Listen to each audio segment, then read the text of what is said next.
Hello everyone, my name's Tom Chedham, Head of Connectivity and Security Practice here at Gamma. I am joined today by Roan Pratt, Commercial and Product Director at Radius. I am. Elephant in the room, I've known Roan for a very long time. First of all as a competitor, then as a boss, then as another competitor, and now as a customer. So I've seen him in the full life of things, haven't I? Yes, mate. So this could be another interesting record, couldn't it? Yep. Thankfully, none of our conversations have previously been recorded, Ched, so we should be absolutely fine. Yeah, nobody can claim what we've currently said. First things first, at Radius. Yep. Tell us a little bit about what you're up to now. Really enjoying it.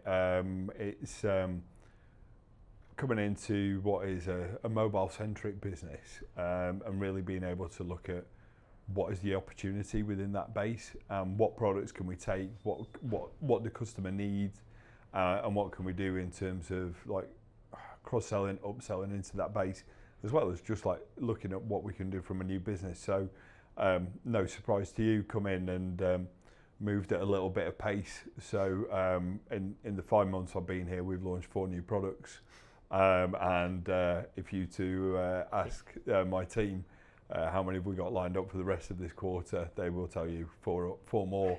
And some are a little bit frightened, but it's really good place, really good business, great culture, and just looking forward to it and what the next year brings.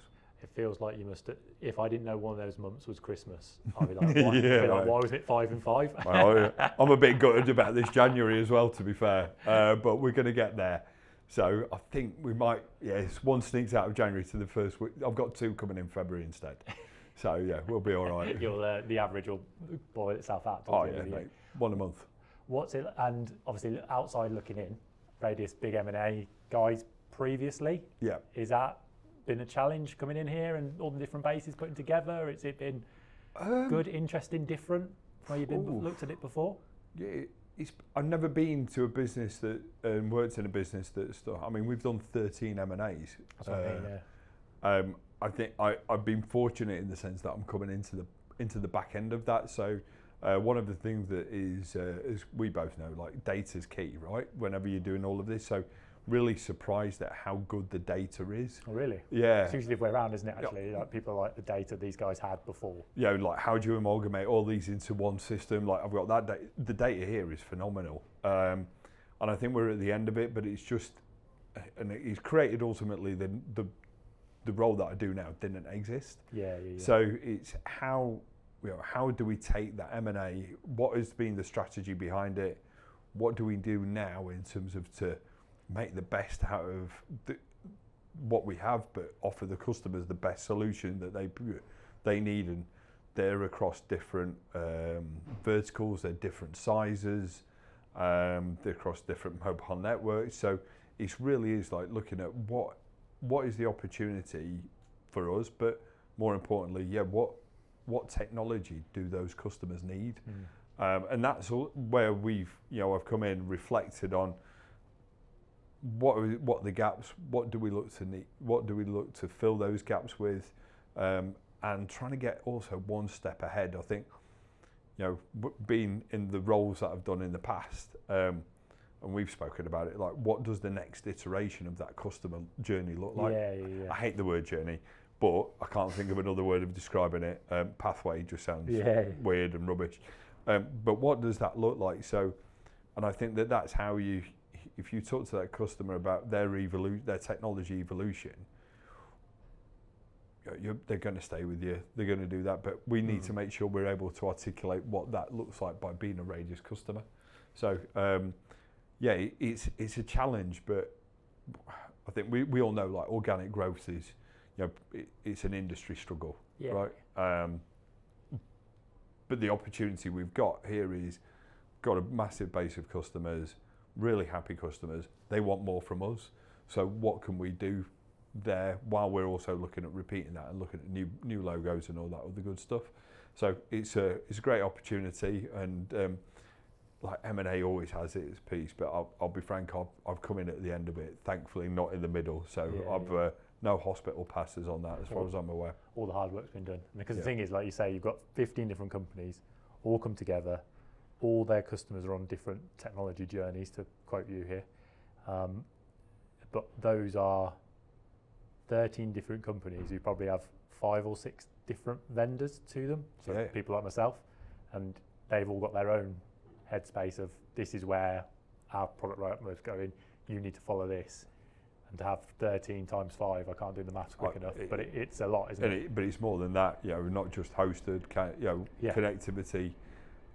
Still got a lot of WLR on there, and which I'm gutted about because I've sat on the other side of the fence going, switch off, whatever. Yeah. And now, I'm that guy that's got to actually look at it and deliver it. I remember when we first met, one of the first things you said was, ISDN switch off, boring, don't worry about that. How are we here, like 3 years I don't think that was one of the first things I said.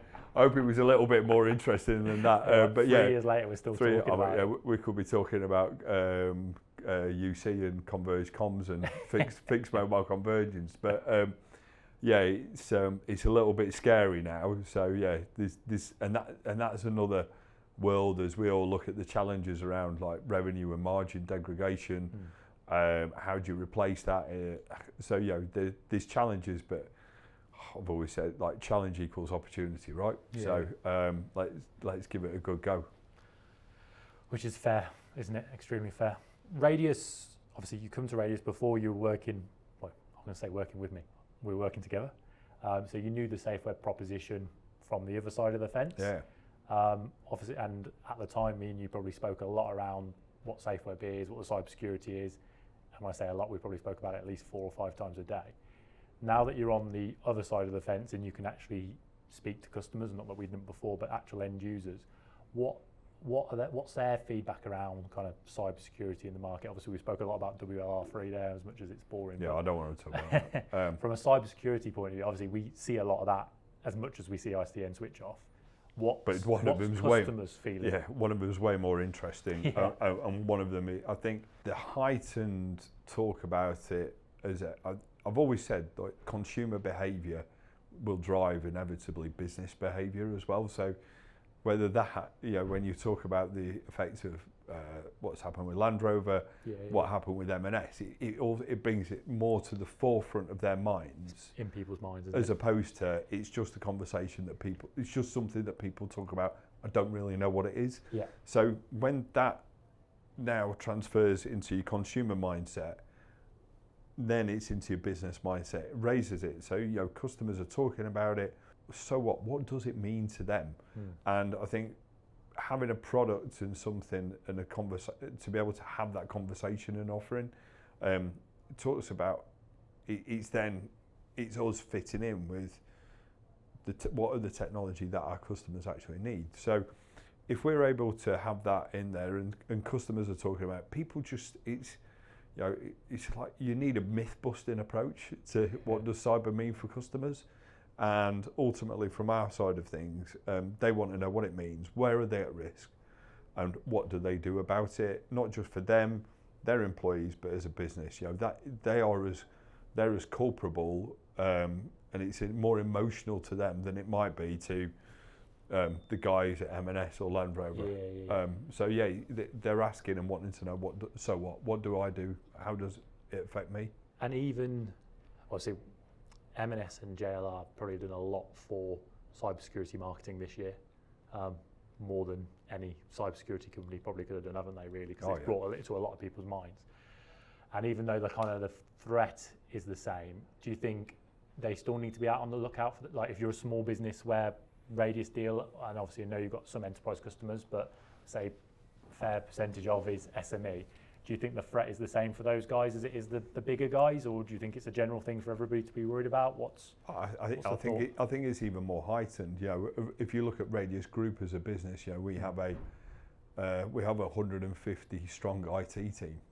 We have a head of cyber. We have plenty of people who are monitoring and cyber experts. So in that bigger businesses, you're using resource, internal, external, to cope with that and understand the threats and try to mitigate those threats. And that's in that enterprise space. The SME space just doesn't have that knowledge or that awareness. We're all equally susceptible wherever you are, and it's a massive threat to those businesses, and having a product and an offering and a solution and a value prop to be able to help them. And it's genuinely, it's about helping customers. If we can go through that process of bringing that value and that trusted advisor and the solution to the customers, that's what a Radius customer should look like. Massive threat. There was something you said there that I wanted to pick up on, but then there was a lot of things actually. Really, there were some real good points there, and I want to make sure that we talk about all those in good detail for people to take away. Not at all. I think one of the big things I always hated or hate hearing, like from end users, is like, "Oh, we're too small for that to happen to us," and that's definitely not the thoughts that they should go in with. Are people still saying that from an end user perspective, or do they realise now that the threat is real, or are they still have that mindset of, we're not M&S, it's all right, we know what happened to M&S? But I think it's increasing. I think until, it's like anything, isn't it? But like consumer behaviour and business behaviour, right? If it's something I don't need to pay for on a monthly basis to stop me from being attacked, or it's just another monthly subscription, right? Yeah. What do I really need, and how many do I start having? Do I really need on Netflix to have 5 devices?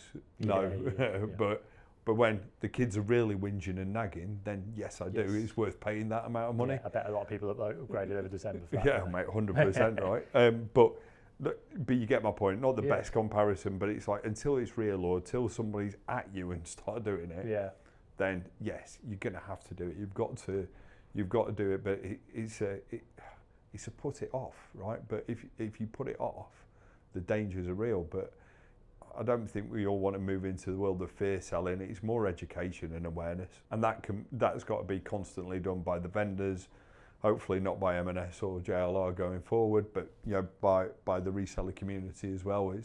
It's a constant education. And you definitely don't want to be in that situation where it's acting after the facts. Like an M&S, but in a small business world, the thing's already happened to them. They've already had the phishing email. They've already paid the 10 grand to the wrong bank account. It's like, you want them to learn from their mistakes, but you almost want them to learn before their mistakes at the same time. It's how do we get that across? And I think education, fear of selling educationally rather than fear, is the best thing to do, isn't it? Without giving too much away then, what are you guys doing really well with cybersecurity at the moment? Anything in particular, or any focuses? Yeah, so I think it's historically we are a mobile provider. We've done a lot on hosted. We've employed really good invested in our specialist team. So we've started to go away and have the conversation. So we are spending a lot of time, and I think it's really important to speak to customers and the market and find out what people actually need. Don't be so prescriptive, like, I think I know, you need this. Listening is key. So we're just about to launch some real simple bundles that just work in that SME on the cyberspace. And then the next thing is, then I think the bits to get excited about from that, technology as a service is that, what does that roadmap look like for our customers, and what does that, from a product perspective, and how do they feel like by working with Radius and being a Radius customer, can they get the best out of the best provider that meets their increasing and changing needs? So engaging with the right vendors. So we've now working with a couple of vendors now to feel like we've got a product set to meet the varying demands across different customers. And then it's now that's still an education both internally and externally. But I think what we're doing well, what we're taking to market. Let's start it off simple. Let's give you the right products, and then let's understand your business changes, and whether that might be anything from Cyber Essentials to Cyber Essentials Plus, whether it might be pen testing, whether it might be backup, whether it might be security, whether it might be demarcation stuff. We're starting to build that portfolio, but it's got to be in bite-sized pieces that we can then take to our customers, because it's a really overwhelming space and you've got to simplify it. So that's where we're starting on that journey, and that's where we're looking to go to even further as we go along. So exciting times. It's just about you're making it really simple for they do buy in a consumer mindset, don't they? They look at it and go, package 1, package 2, package 3. Likelihood I'm going to go for package 2. Stack that with the most value, good cost. People are going to consume it, aren't they? And I think that just makes the process simple. Yeah, and in a very complex process for a very complex product industry. And I think you've also got to take on that view of what that looks like, from a reseller perspective as well, right? Yeah. So as we go through that, if and we both worked in business, if it's too much too soon for all the way around, internal, external, doesn't work, it doesn't have that effect. You've got to be able to support it as well and do the right job for the customer. So yeah, it's understanding those needs and building in that roadmap journey. We should have really Googled or ChatGPT alternatives, but journey very quickly, don't we? But standard, we didn't do much prep. So yeah, that's sort of what's working well and where we're going. I don't think we could do any recording or any kind of video nowadays or any conversation like this without talking about AI. How are you seeing that affect? I mean, you mentioned ChatGPT there, but how are you seeing that affect customers' thoughts or products or like anything? What's AI in cybersecurity mean to the guys at Radius, if anything? I mean, so I think cybersecurity, we've talked about that in terms of like where we're going and see the cyber essentials and the value that we can put around that and offering that reassurance and being proactive rather than reactive with our customers. The AI piece, it's a topic that gets brought up in a lot of customers. So you're right, we do have quite a lot of the SME customers. It's still relevant there. It's then now and understanding that and building a product set that means that we can have those conversations and talk about what it means. So I think people want to talk about it. People want to understand it. Oh God, I take it back to probably a long time ago when people wanted to just meet you to talk about what SIP trunking was. Yeah. Because it was this new transformative technology.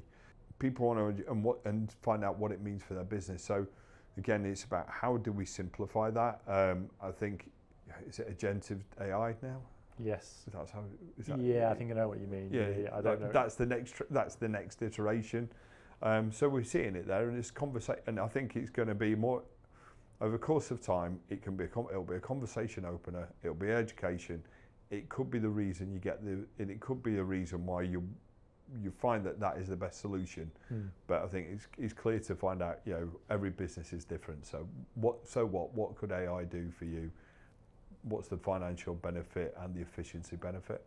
It takes back to, I remember when AI first became a thing, and obviously we were working together at the time, and it was like, right, how do we take SafeWeb and chuck some AI at it and make it look good and sound cool and make sure we're up to date? And you spend a lot of time doing that, and we're like, if anything, it's just made our product look and feel better and make it easier to use, if anything. And I think that's what people are feeling the most with AI, is it's just simplifying the complex and spitting it out. For example, we just use it. One of the big uses for us is analysing all the breach reports that come from the report and go in, put that into language a Barry the Butcher would understand, and here we are. Yeah. And it's just makes our product more easy to access. And if you can make anything simple, right, then it's easy to consume, and but it's relatable, and that goes back to your point of whether that's the SME or the enterprise, and that's what we talk about AI. It's that, what does it mean, and how does it work for my business? If you can simplify this things, and you can speed up the efficiency of anything, then you're on to an absolute winner. Yeah, whereas I think us doing what we did with AI and simplifying our report, it's actually turned off enterprise customers from our product, because they look at it and go, that's too basic for our understanding our needs. And to be fair, that's where we want to work, and that's where most of our partners are, is SME. So we don't want to build anything enterprisey. Yeah. So Radius were SafeWeb partner before you joined, but I think it's fair to say the growth on SafeWeb has gone like that since you've come in. When Radius first looked at this kind of SafeWeb proposition, what do you think their reason for going ahead with it was? What attracted them to it originally? I think we talk about the transition of being that mobile and voice provider into being the IT technology as a service, and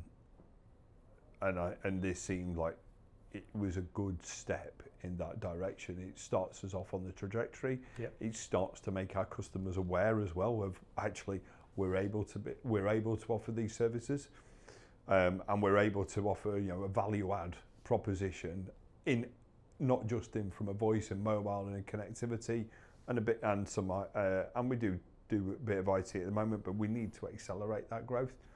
And then so it's been real valuable to just sort of like help us pivot from where we were to where we want to be. And it was an easy step in, obviously because of familiarity with the product, but you know, it's got bought in across all of the business, and we had a really good take up from our customers, and they're seeing value in the proposition. I think one of the things that Radius definitely did differently, maybe because of the background, was obviously they were a mobile first business, and all the mobile customers that you guys were winning was having SafeWeb offered as that free trial and saying, guys, you can have this as part of being a Radius customer.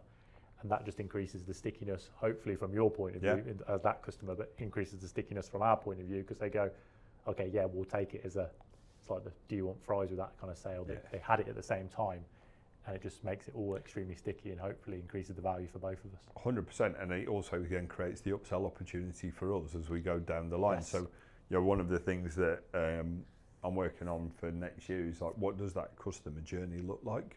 So, you know, when they do take this, what's the next trigger to talk to them about something else? What's the next trigger then to talk to them about something else?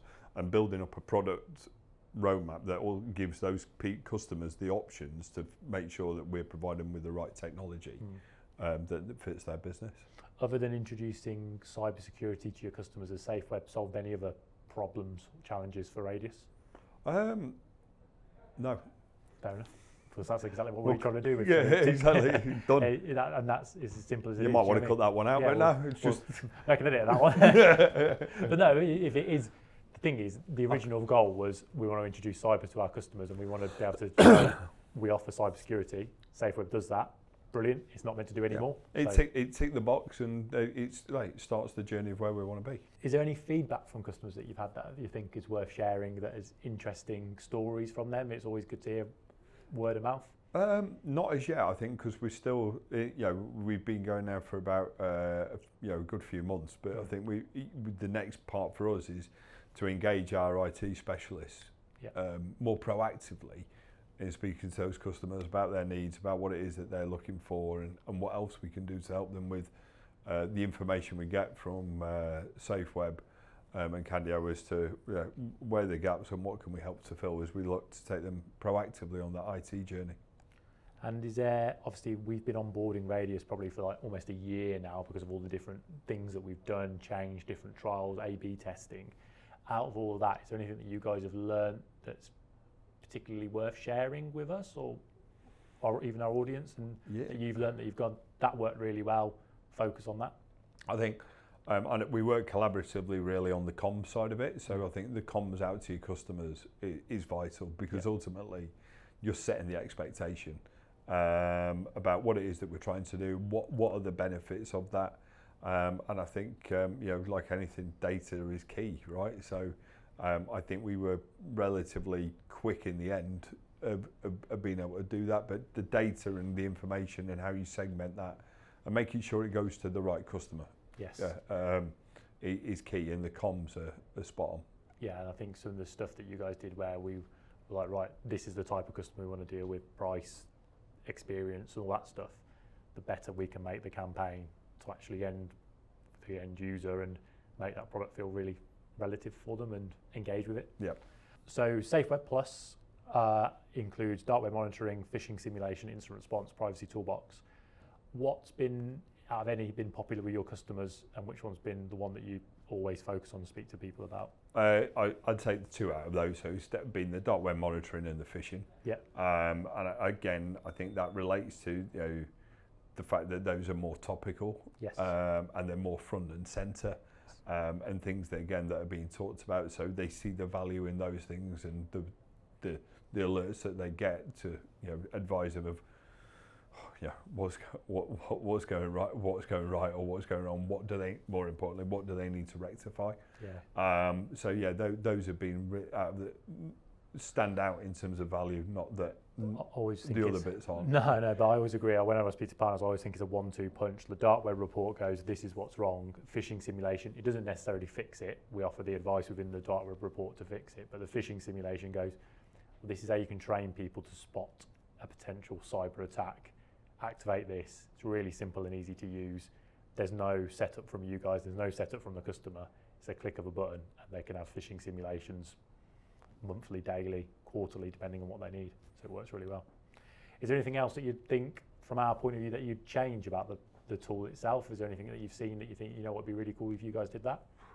I mean, it's hard to answer that, given that I was part of it for such a long time, and I'd feel like I'll be doing both me and you an injustice, mate, if I was to say, we could do this, and this. It's fair to say you've probably done your homework on that. Yeah, I think I'm pretty knowledgeable, so no, I think it's amazing.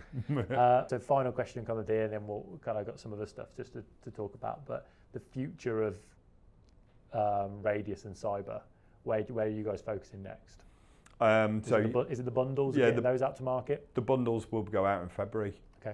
And then I think it's the launching of Cyber Essentials and Cyber Essentials Plus to our customer base, probably around about the April-May time is next, and then in the middle of that, as I can feel my team watching this going, git. We've got the marketplace where we're looking at sourcing, having those options as we go through, the value add. Prop and the technology that our customers need. And do you think with Cyber Essentials and Cyber Essentials Plus, obviously me and you spoke a hell of a lot about that when we worked together for God knows how many years it was, but I feel like we spoke about that a lot. Do customers speak about that a lot? Does it come up? I mean, obviously it must do, because you guys are now pressing ahead with what we kind of spoke about, but do you think it is It's increasing. I mean, you probably saw it, but there was a letter out by the government that said, to the top FTSE 350 employee, 350. Like, if whatever supplier you're working with, make sure they're Cyber Essentials Plus, certified. I think speaking internally, we've just gone through our Cyber Essentials Plus, and we've had the feedback to say, like, because historically it's been done, hasn't it, at a moment of time when you do Cyber Essentials and Cyber Essentials Plus. They're now putting a lot more onus on saying, well, you will be audited at any point. Yeah. So everybody seems, from a cyber, everyone is stepping up the game. So whatever industry you're in, not just in ours, you need to be able to, and it's so sensitive, well, would you rather be buying from a business who is Cyber Essentials Plus certified or not? Yeah. Who are you going to? If you're looking at it, who are you going to choose? And I don't mean just transactional stuff, but obviously more important things. If you're wanting to get into the bigger bits, and then I mean we've got an insurance business as part of our group, and I didn't know this until since the start. But if you've got Cyber Essentials Plus, it reduces your premiums. Yeah. So like there are business benefits all round. So I think again topical. It's a bit more investment than what we're talking about that we do on a monthly basis with SafeWeb, and again, I'd rather be proactive than I would be reactive. Is the next level, isn't it? I always think my concern with Cyber Essentials and Plus was it's a bit like a driving test. You pass it, doing all the best things that you would do on a normal day, but it's then how you operate every single day on the road to avoid a crash. There needs to be something that kind of keeps you going in between, and those are the services and products that you have to try and get that certification, which will keep you running. And what we're looking to do is to provide software that actually does that for you on a monthly basis. So you get an audit done on a monthly basis to tell you where your gaps are or that you're still complying, which I think will be really valuable, because it just means that when it comes around to 12 months time, you don't then spend a month scrubbing around, making sure you've done this, making sure you're constantly compliant, which means that you're secure and your supply chain is secure as well. Definitely. I think that's a good place to end the kind of cybersecurity stuff. One thing I'd like to finish with is some corporate quick fire questions that we ask everybody. I think you'll have heard some of these before, because I know me and you spoke about it. So going straight into it, what do you prefer, mobile app or desktop app? Quick fire, mobile app. Yeah, we say quick fire for these. These are the bits that we take the longest on. I know. One-time purchase or subscription model? One-time purchase. Dark mode or light mode? Light. LinkedIn or cold calling from a sales point of view? if you were to be running a sales team, what would you guys where would you focus the most effort and energy? I love a bit of cold calling. You know that. Yeah, I do, yeah. It's just old school. I just think people who've stopped conversing, like just everything will happen in cycles, get cold calling. And do you know what? You learn more. What would you prefer? I was thinking about this when I asked this question. Is like, what would you prefer to receive? Obviously, it's easy to ignore a LinkedIn message, but if you were, I don't know, what would you more likely buy from a cold call or a LinkedIn message? A call, because do you know what? I think you get less and less calls these days, right? Yeah. So it's and more LinkedIn messages. Yeah, exactly. Yeah, thankfully none from you. But you're a customer now. I can't message customers. Yeah, no, definitely. I would, because I think it breaks the norm, and I think we've got to differentiate our approach. Back to quickfire. Work from home or the office? Office. Company mobile, Android or iOS? Android. Costa or Starbucks or another coffee brand if you prefer? Not fussy. Yeah. No. I'm such a tight git. I just think about, if he's got to be, it'll be a Greggs. I'm proper northerner. I had a Greggs on the way up here, actually. But based on value rather than quality. Yeah, quality. Sorry, Greggs, but if you're watching this, I don't mind some free vouchers. I don't think they're ever going to advertise this now after that. Well, we're in negotiation before that as well. Yeah, fair point. I think I know the answer to this one as well. Golf or paddle? Paddle. You enjoying it? Yeah, really freaking addictive. It's a game of fine margins, but actually it's quite good socially. So I am. And I managed to get myself on a tour to Mallorca. A tour to Mallorca? Yeah, like paddle tour, but we're doing it in Ryder Cup style. Okay, so like there's 16 of us going, 2 teams doing. That'll be good. But again, it's just bit of bants, gets you out of the house, and good bit of. I didn't realise, but apparently, like if you're doing an hour of it, it's about 400 calories you're burning. It's like one of the biggest things you can do, isn't it? It's like massive. I've played it once. Played it with Fiona, my missus, but she was shit and I was decent, so it wasn't much running around for me. It'll be interesting because I'm meeting up with Rudy and Chris in the Chris future. Davis. Yeah. And Vicky and I are playing paddle against Rudy. What, against them too? Yeah. I don't know what. Obviously, Rudy's extremely fit. I mean, everyone's probably seen that he's running marathons left, right, and centre. He's not quiet about it, is he? I just wonder what it'd be like swinging a bat around. I think he was a good footballer, wasn't he, in his day? Played 5-a-side with him. He doesn't like to pass, but he's all right. But I think it'll be interesting. I'm not sure it'll be the stem of our negotiations, but we'll see how that goes. What's Vicky like at it? Has Vicky played before? We just roped her in and just I asked her and she went, there is one thing I'm good at, sports. All right, okay. I went, okay. And I know she did netball for quite a bit. And I went, well, I said, my problem is I've got no hand-eye coordination, right? And she went, well, what are you good at? I went, talking, coaching, negotiating. She went, they're all talking. I went, all right. And then I said, but I've been doing a bit of I've gone and done some classes. What, in paddle? Yeah. So you are taking it serious then? Well, mate, I'm competitive. So at the moment, I'm probably one of the lowest ranked for the Mallorca trip. Okay. But I don't. So what do you do? We get like a handicap for it, or what? Or you play against a seed. You get a platonic rating, right? So out of 7 is the top. But I reckon I mark myself down as like a 0.9. Which, what, so below 1? Yeah. But so 1 being worse, do you reckon? No, 0.5 is the worst. Okay, right, okay. But the problem is like I played against somebody on Monday and she was rated as like a 0.8, and I was like, and I was loads better. And so just an FYI. She's definitely not watching this.